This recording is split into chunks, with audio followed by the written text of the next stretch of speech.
Morning students, last class में हमने पढ़ा था ईएमएफ किसे कहते हैं और टीपीडी किसे कहते हैं, टर्मिनल पोटेंशियल डिफरेंस। उसके बाद देखा था हमने relation between EMF and TPD, V equal to E minus I R, और चार्जिंग के समय होता है V equal to E plus I are.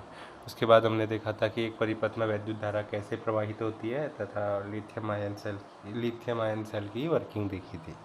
आज टॉपिक को कंटिन्यू करेंगे, हम सेल्स को ही कंटिन्यू करेंगे और देखेंगे कि ग्रुपिंग ऑफ सेल कैसे की जाती है। Grouping of cell generally 3 type से की जाती है: series grouping, parallel grouping and mixed grouping. तो सीरीज ग्रुपिंग किसे कहते हैं, सबसे पहले हम उसी को डिस्कस करेंगे। ये देखिए, एक सेल है ई और ऐसी हमने एन सेल लिए हैं। तो सीरीज ग्रुपिंग में इन्हें कब कहा जाएगा? जब फर्स्ट का पॉजिटिव टर्मिनल अगले के किससे कनेक्ट होगा? निगेटिव टर्मिनल से। मीन्स एक का पॉजिटिव अगले के निगेटिव से, अगले का पॉजिटिव अगले के निगेटिव से। इस तरीके से अगर एन सेल आपने कंबाइन कर दे तो इस टाइप की ग्रुपिंग जिसमें पॉजिटिव निगेटिव ऐसे कनेक्ट होते रहते हैं, that is called series grouping. तो देखिए, हमने हर सेल का ईएमएफ ई माना है तथा हर सेल का आंतरिक प्रतिरोध आर माना है। तो एन सेलों को अगर आपने सीरीज में जोड़ा है तो कुल ईएमएफ हो जाएगा एन ई सर्किट का। अब देखिए, ये R R R R small R वाले ये एन है, इन्हें सीरीज में जोड़ा गया है तो आर धन आर धन आर धन आर, इन सब का तुल्य प्रतिरोध कितना हो जाएगा श्रेणी क्रम में? N R. और एक्सटर्नल रेजिस्टेंस आर के साथ भी एक इसमें श्रेणी क्रम में, तो कुल प्रतिरोध कितना हो जाएगा? N into small R plus capital R. तो हमने सबसे पहले वही किया यहाँ पर, परिपथ में कुल ईएमएफ निकाल लिया एन ई और परिपथ का कुल प्रतिरोध एन आर प्लस आर। तो आई निकालना बड़ा आसान होता है, ये होता है E upon total resistance. E है टोटल यहाँ पर एन ई और टोटल रेजिस्टेंस है सर्किट का N R plus capital R. अब विशेष परिस्थितियाँ देखेंगे, जब एक्सटर्नल रेजिस्टेंस जो आपने लगा रखा है उसका मान कुल आंतरिक प्रतिरोध से क्या हो? बहुत ज़्यादा हो। R is very very greater than N are. तो आई इक्वल टू कितना हो जाएगा? N E upon are. देखिए, एन आर वाले टर्म को आप इग्नोर कर सकते हैं, तो इसे ऐसे भी लिखा जा सकता है I equal to N into E upon are. तो इसे क्या बोल सकते हैं? E upon R is nothing but current due to one cell. तो आई बराबर क्या हो जाएगा? एन गुणा current due to one cell, या वैद्युत धारा जो एक सेल की वजह से होगा। और दूसरी कंडीशन में हमने बोला R is much less than N are. तो देखिए, I equal to N E upon N R plus R था। इस बार आर बहुत छोटा है तो किसको इग्नोर कर सकते हो? आर को। तो कितना बच जाएगा? I equal to N E upon N are. तो कितना बचेगा? केवल ई अपॉन आर। तो इस बार देखिए करंट का वैल्यू कम हो गया। पहली बार में N into current due to one cell था, इस बार ई अपॉन आर, जस्ट इतनी करंट मिलेगी। तो श्रेणी क्रम संयोजन में अधिकतम धारा प्राप्त करने के लिए आपको क्या करना पड़ेगा? एक्सटर्नल रेजिस्टेंस जो आर है उसे इंटरनल रेजिस्टेंस स्मॉल आर से क्या होना चाहिए? बहुत अधिक होना चाहिए। तो श्रेणी क्रम कुछ भी टफ नहीं था। तो ग्रुपिंग में आपने केवल क्या करना है? कुल ईएमएफ निकालना है परिपथ का और कुल प्रतिरोध आई निकालनी है और विशेष स्थितियाँ डिस्कस करनी है। तो ये कौन सी ग्रुपिंग थी? Series grouping. तो सीरीज ग्रुपिंग को एक बार और देख लीजिए, अच्छे से याद रखेंगे। अगर पहले का पॉजिटिव टर्मिनल अगले के किससे हो? ऋणात्मक टर्मिनल से कनेक्ट हो, तो उसे कहा जाता है सीरीज ग्रुपिंग। तो अब अगली ग्रुपिंग है पैरेलल ग्रुपिंग, या समांतर क्रम संयोजन, या पार्श्व क्रम संयोजन भी कहते हैं। तो पार्श्व क्रम संयोजन किसे कहते हैं? देखिए, यहाँ भी हमने सेल कनेक्ट किए हैं। अगर सभी सेलों का ऋणात्मक सिरा एक बिंदु पर, देखिए ये सारे सेल जितने भी इस रो में, सबका ऋणात्मक टर्मिनल एक पॉइंट पर आया है और धनात्मक टर्मिनल एक पॉइंट में। तो पैरेलल कॉम्बिनेशन की पहचान ही यही है कि अगर सबके ऋणात्मक एक पॉइंट पर, धनात्मक एक बिंदु पर, और ऐसा होना भी चाहिए क्योंकि हमने बताया था समांतर क्रम में विभवांतर समान होता है। विभवांतर तभी समान होगा जब सभी सेलों के धनात्मक सिरे और ऋणात्मक सिरे क्या होंगे? एक ही बिंदु पर होंगे, मतलब धनात्मक सिरे एक बिंदु पर और ऋणात्मक सिरे एक बिंदु पर। तो हमने क्या किया? एम सेलों माने हैं इस बार, पहली बार एन माने थे क्योंकि मिक्स में फिर ये आसान हो जाएगा हमारे लिए। एन श्रेणी क्रम वाले हैं, एम समांतर क्रम। तो एम रो में जुड़े हुए हैं ऐसे, जिसका प्रत्येक का ईएमएफ ई है और आंतरिक प्रतिरोध आर है। और इन सबको फिर से हमने सीरीज में किससे कनेक्ट किया है? एक एक्सटर्नल रेजिस्टेंस कैपिटल आर से। तो अब सबसे पहले हमें क्या निकालना, हमने पहले भी बताया था, पहले परिपथ का कुल ईएमएफ कितना होगा? परिपथ का कुल ईएमएफ समांतर क्रम में तो जितना एक सेल का होगा उतना ही सभी सेलों का, यानी ई। परिपथ का कुल ईएमएफ हो गया ई।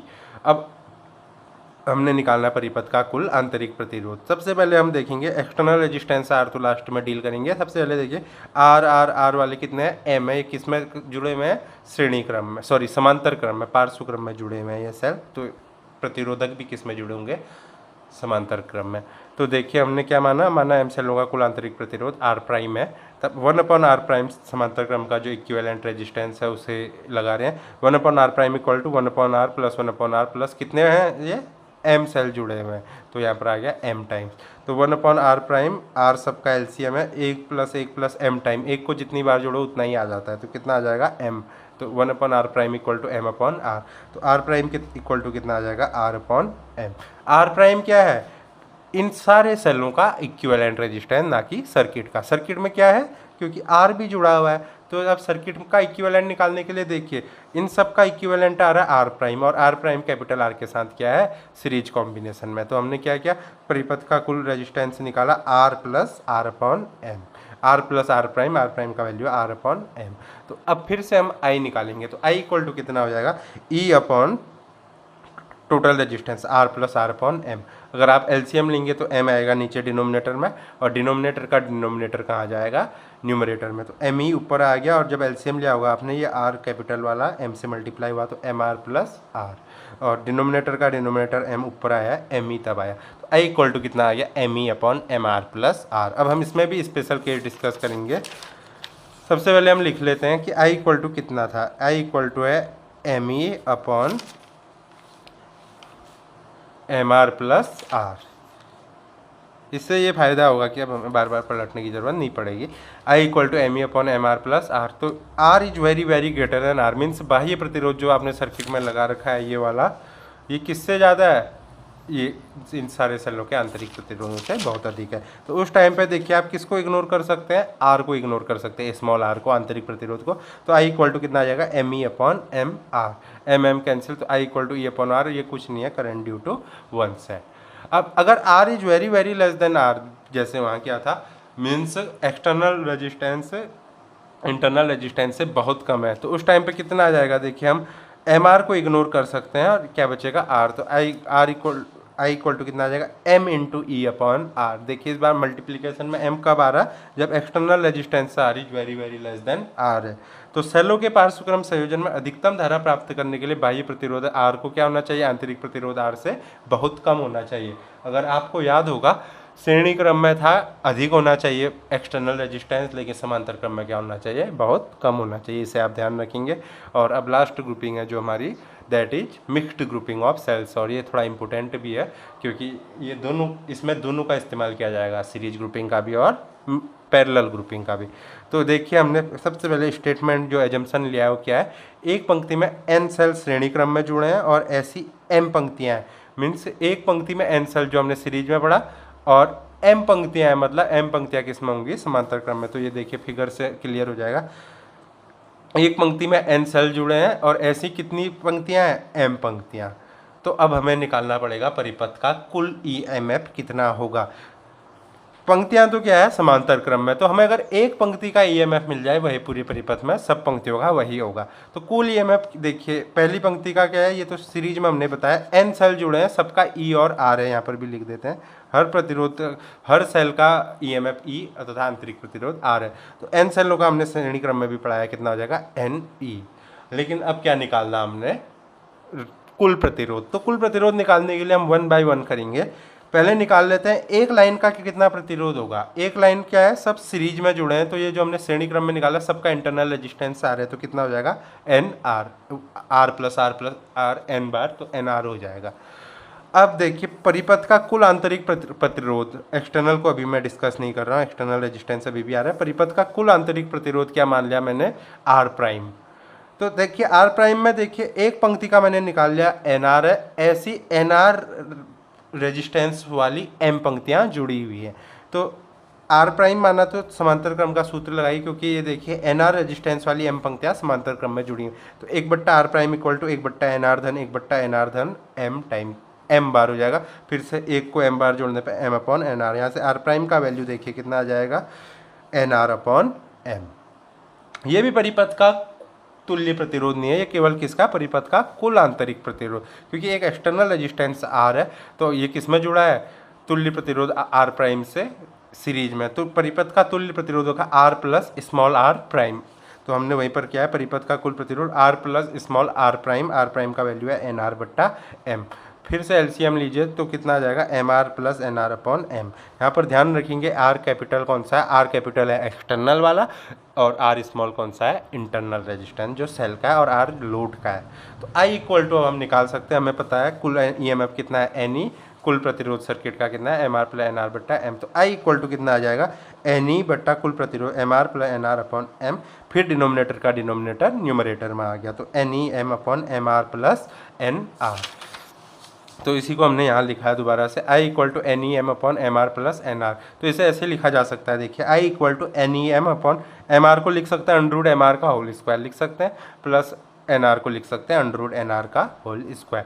अब हम एक आइडेंटिटी का यूज करेंगे, थोड़ा हम ये निकालना चाह रहे हैं अधिकतम धारा कब होगी।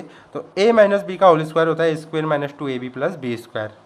यहाँ से A square plus B square का वैल्यू आप निकालोगे, A square plus B square को यहीं रखा, 2ab वहाँ जाके किस में चले जाएगा प्लस में, तो A square plus B square equal to कितना हो जाएगा ए माइनस बी का होल स्क्वायर प्लस 2ab। तो यहाँ वही कंडीशन है, देखिए ए की जगह है एम आर और बी की जगह है एन आर, इस तरीके से आप देखिए। तो अंडर रूट एम आर का whole square plus under root N R का होल स्क्वायर क्या लिखा जा सकता है, under root N R minus under root M R का whole square plus 2 root N M R. ये कहाँ से लिखा, ये वाली आइडेंटिटी का यूज़ देखिए, ए माइनस बी का होल स्क्वायर प्लस 2ab हमने ए इसे माना है और बी इसे माना है। तो देखिए ए माइनस बी का whole square plus 2ab, a है under root M r, b है अंडर रूट एन आर, तो अंडर रूट ए के साथ ले लिया n m into r r, आगे पीछे कर रहे हैं टर्म।